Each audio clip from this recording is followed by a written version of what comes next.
मेरे प्यारे भक्तों, श्री गणेशाय नमः। जय बजरंगबली। आपका स्वागत है भगवान जप महिमा में। हम आपके लिए लेकर आए हैं आज एक नई वीडियो, और ये वीडियो आपके लिए बहुत ही ज़्यादा महत्वपूर्ण होने वाली है। तो इस वीडियो को आप ज़रूर देखें और लाइक और शेयर करें और चैनल को सब्सक्राइब करना ना। आज हम आपके लिए लेकर आए हैं ब्रह्मा एकादशी की व्रत कथा।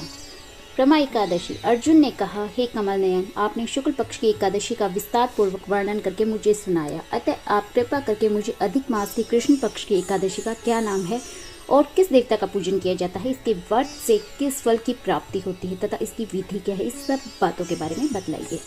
श्री भगवान बोले, हे अर्जुन, अधिक मास के कृष्ण पक्ष में जो एकादशी आती है वह है परमा एकादशी।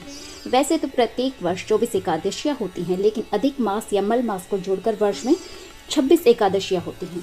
अधिक मास में 2 एकादशियाँ होती हैं, जो पद्मिनी एकादशी शुक्ल पक्ष और परमा एकादशी कृष्ण पक्ष के नाम से जानी जाती है।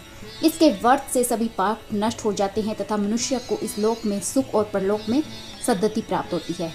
इसका व्रत विधि अनुसार करना चाहिए और भगवान विष्णु का धूप दीप नैवेद्य पुष्प आदि से पूजन करना चाहिए। इस एकादशी की पावन कथा जो कि महर्षियों के साथ कामीपल्य नगरी में हुई थी, मैं वह तुमसे कहता हूँ, ध्यान पर पूर्वक सुने। कामीपल्य नगरी में सुमेधा नाम का एक अत्यंत धर्मात्मा ब्राह्मण रहता था। उसकी स्त्री अत्यंत पवित्र और पतिव्रता थी। किसी पूर्व पाप के कारण वह दंपति अत्यंत दरिद्रता का जीवन व्यतीत कर रहे थे। ब्राह्मण को भिक्षा मांगने पर भी भिक्षा नहीं मिलती। उस ब्राह्मण की पत्नी वस्त्रों से रहित होते हुए भी अपने पति की सेवा करती रहती थी तथा अतिथि को अन्न देकर स्वयं भूखी रह जाती थी और पति से कभी किसी वस्तु की मांग भी नहीं करती थी। दोनों पति पत्नी घोर निर्धनता का जीवन व्यतीत कर रहे थे। एक दिन ब्राह्मण अपनी स्त्री से बोला, हे प्रिय, जब मैं धनवानों से धन की याचना करता हूँ तो वह मुझे मना कर देते हैं। गृहस्थी धन के बिना नहीं चलती, इसलिए यदि तुम्हारी सहमति हो तो मैं प्रदेश जाकर कुछ काम करूँ, क्योंकि विद्वानों ने कर्म की प्रशंसा की है। ब्राह्मण की पत्नी ने विनीत भाव से कहा, हे स्वामी, मैं आपकी दासी हूँ। पति अच्छा हो या बुरा जो भी कहे, पत्नी को वही करना चाहिए। मनुष्य को पूर्व जन्म में किए गए कर्मों का फल मिलता है। सुमेरु पर्वत पर रहते हुए भी मनुष्य को बिना भाग्य के स्वर्ण नहीं मिलता। पूर्व जन्म में जो मनुष्य विद्या और भूमि दान करते हैं, उन्हें अगले जन्म में विद्या तथा भूमि की प्राप्ति होती है। ईश्वर ने भाग्य में जो लिखा है उसे टाला नहीं जा सकता। यदि कोई मनुष्य दान नहीं करता तो प्रभु उसे केवल अन्न ही देते हैं। इसलिए आपको इसी स्थान पर रहना चाहिए, क्योंकि मैं आपका विछोह सह नहीं पाऊंगी। पति बिना स्त्री की माता पिता, भाई, ससुर तथा संबंधी आदि सभी निंदा करते हैं। इसलिए हे स्वामी, कृपा करके आप कहीं न जाए। जो भाग्य में होगा वह यही प्राप्त होगा। स्त्री की सलाह मानकर ब्राह्मण प्रदेश नहीं गया। इसी प्रकार से मैं बीतता गया। एक बार कौंडिन्य ऋषि वहां आए। ऋषि को देखकर ब्राह्मण सुमेधा और उसकी स्त्री ने उन्हें प्रणाम किया और बोले, आज हम धन्य हैं। आपके दर्शन से आज हमारा जीवन सफल हो गया है। ऋषि को उन्होंने आसन और भोजन दिया। भोजन देने के बाद पतिव्रता ब्राह्मणी ने कहा, हे ऋषिवर, कृपा करके आप मुझे दरिद्रता का नाश करने की विधि बतलाइए। मैंने अपने पति को प्रदेश में जाकर धन कमाने से रोका है। मेरे भाग्य में आप आ गए हैं। मुझे पूर्ण विश्वास है कि अब मेरी दरिद्रता शीघ्र ही नष्ट हो जाएगी। अतः आप हमारी दरिद्रता नष्ट करने के लिए कोई उपाय बताएं। ब्राह्मणी की बात सुन कौंडिन्य ऋषि बोले, हे ब्राह्मणी, मल मास की कृष्ण पक्ष की परमा एकादशी के व्रत से सभी पाप, दुख और दरिद्रता नष्ट हो जाते हैं।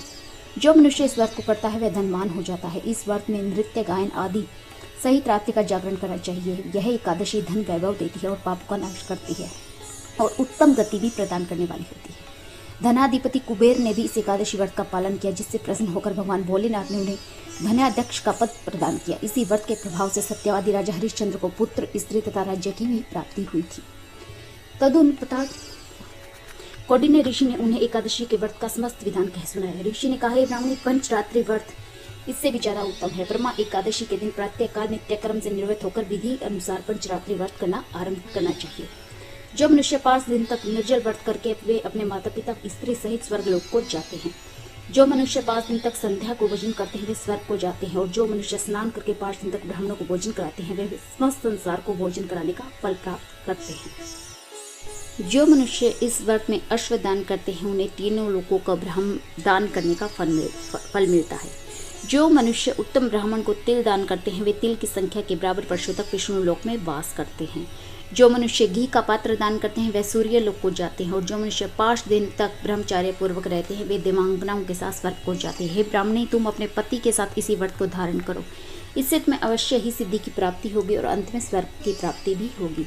कौंडिन्य ऋषि के वचन अनुसार ब्राह्मण और उसकी स्त्री ने परमा एकादशी का 5 दिन तक व्रत किया। व्रत पूर्ण होने पर ब्राह्मण की स्त्री ने एक राजकुमार को अपने यहाँ आते हुए देखा।